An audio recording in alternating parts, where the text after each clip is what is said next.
Okay, so things you will need to do your gardening projects are a bucket for any dirt or plants that you will be moving.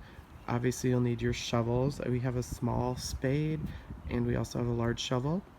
In the green package is continuous feed. It's non-water soluble, so basically you put it in. I'll explain it later, but basically you put it in with the plants and it will fertilize them all season.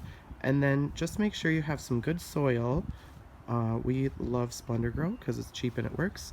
And make sure you have it because people have lots of types of soil, clay, etc. So just make sure the plant has some delicious food around it at its base. Okay, I will show you how to use these. Okay, so now I'm at the location where I'm going to pre-dig my hole for the plant. We had some grasses here last year, and I'm going to transplant something, but it'll basically be the same concept as if you are planting something for the first time, okay?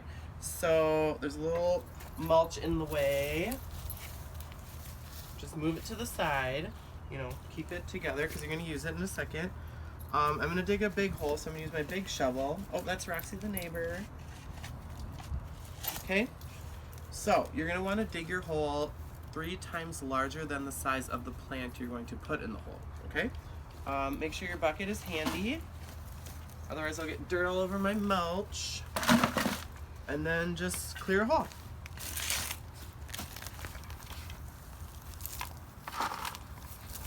And that's it. Okay, hi guys. So now I'm at the spot where I'm going to grab the plant out of the ground. You can skip this step if you have something ready to go that you just purchased from the store. But if you want to move something, I'm going to move this from the back of the house to the side of the house. So what I'm going to do is I'm going to go make sure you're well enough away from the plant because obviously the roots are bigger because the plant is just a tiny baby right now in spring.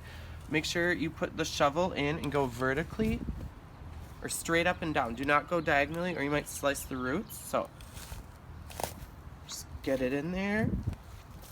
You might, so like, whoop.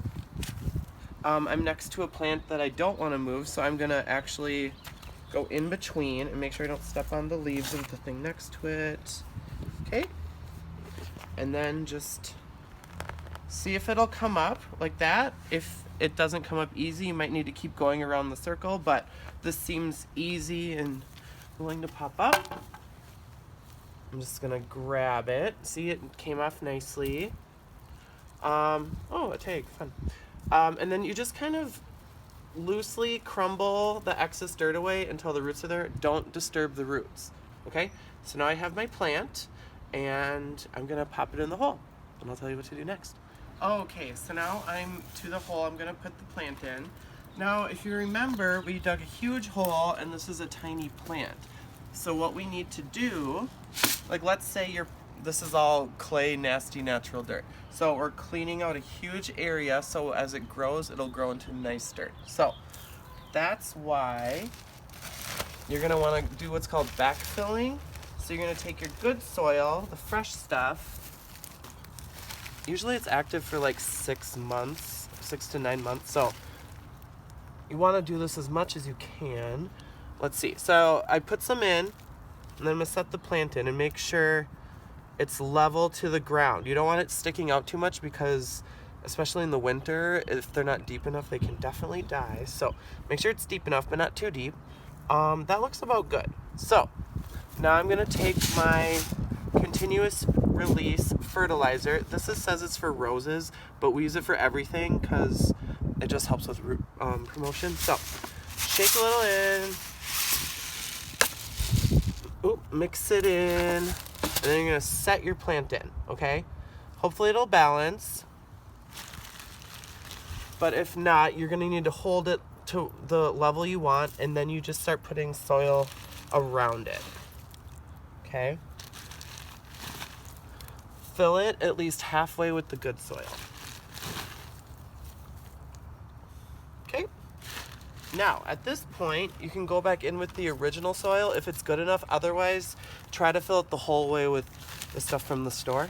So let's say you live next to water and you have clay in your soil. Let's just fill it all the way in. Maybe throw a little back on top. So now it's level. And then if you have any dressing like mulch, you'll just smooth it back out. Okay, she looks happy.